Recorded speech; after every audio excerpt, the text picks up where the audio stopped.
Nous sur ce plateau, Avi Melamed, bonjour, merci d'avoir accepté notre invitation. Ce matin, vous êtes fondateur, président de l'Institut ITME, spécialiste du Moyen-Orient.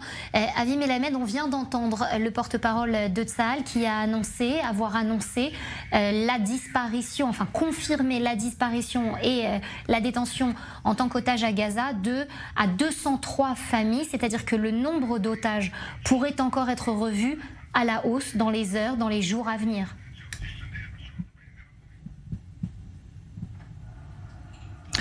Oui, c'est tout à fait possible. Il est tout à fait possible que ce nombre change dans les jours à venir. Il faut encore effectuer des vérifications et aussi identifier avec certitude les otages, parce qu'il y a des étrangers, des civils et des soldats. Est-ce que vous comprenez quand cette annonce qui est intervenue cette nuit avec l'ouverture du passage de Rafah depuis l'Égypte pour faire passer de l'aide humanitaire, 20 camions d'aide humanitaire à l'intérieur de la bande de Gaza, ça a suscité la colère, l'ire des familles des otages, vous la comprenez ?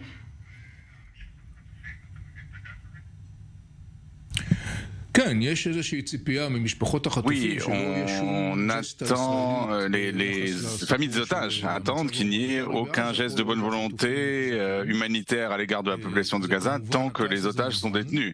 Et c'est une colère bien compréhensible.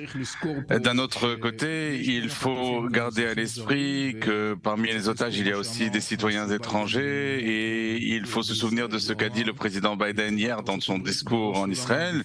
Il a dit que du point de vue des États-Unis, les citoyens américains qui sont détenus sont une priorité. Donc il faut le voir de ce point de vue-là. La colère, la frustration des familles est tout à fait compréhensible, mais il faut voir aussi les autres perspectives. Est-ce que vous pensez, Avi Melamed, au jour d'aujourd'hui, à quelques heures, quelques jours, peut-être d'une incursion terrestre de nos soldats à l'intérieur de la bande de Gaza, est-ce que vous pensez que l'une des priorités, l'un des ordres que recevront les soldats, ce sera bien évidemment de nettoyer la bande de Gaza des mains du Hamas, mais aussi de ramener certains otages sains et saufs en Israël?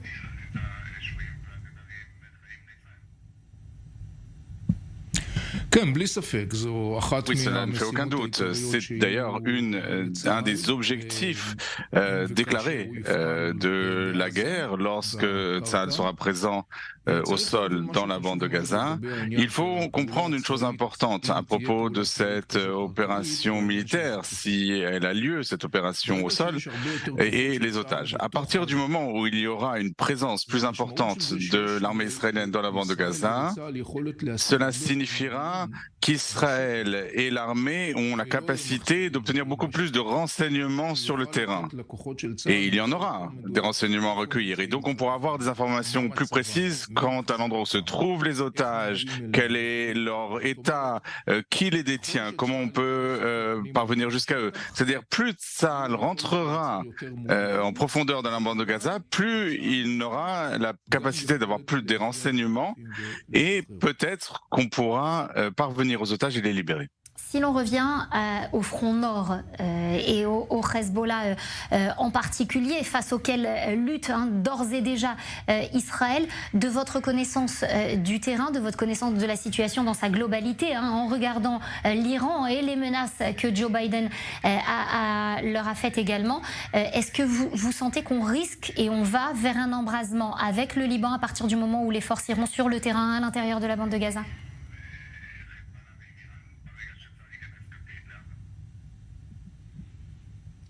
C'est une possibilité, mais il faut aussi voir les choses autrement. Je suis le Hezbollah depuis le début de cette guerre.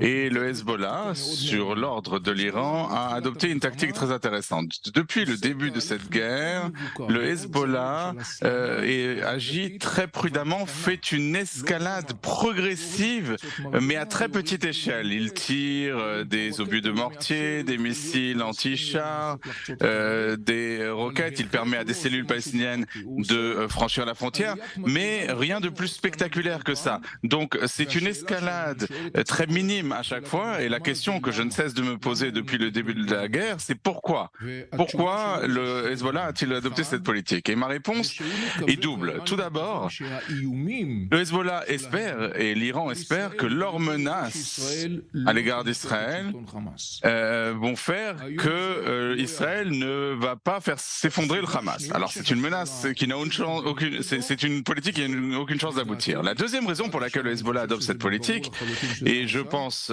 que c'est la situation, c'est une grande hésitation de la part des Iraniens et des Hezbollah. Quelle est donc cette hésitation? Le Hamas et le djihad islamique, avec le Hezbollah, font partie d'un système bâti par les Iraniens et d'une stratégie iranienne. Il est tout à fait possible qu'un de leurs bras importants, le Hamas et le djihad islamique, ce bras va être coupé par Israël. Et du point de vue des Iraniens, ce sont de très mauvaises nouvelles. Pourquoi? Parce que tant qu'ils pouvaient utiliser la bande de Gaza pour créer de la violence, c'était en leur faveur. Et une partie de ce que les Iraniens veulent vendre à la région, le récit iranien du Hamas, du Hezbollah, c'était que quand il y aura une guerre avec Israël, toutes ces organisations combattront ensemble Israël. Or aujourd'hui, dans le monde arabe et aussi au Hamas, on demande au Hezbollah, mais où êtes-vous? Pourquoi est-ce que vous ne vous êtes pas impliqué plus que cela? Alors, le Hezbollah ne s'est pas engagé, entre autres à cause de la menace américaine, qui d'ailleurs est appuyée par des manœuvres militaires, et les images qu'on voit en provenance de la bande de Gaza. Tout cela ôte l'envie du Hezbollah d'entrer dans la guerre face à Israël. On verra comment, dans les heures à venir, cette situation évoluera. Merci beaucoup, Avi Melamed, d'avoir répondu à nos questions aujourd'hui.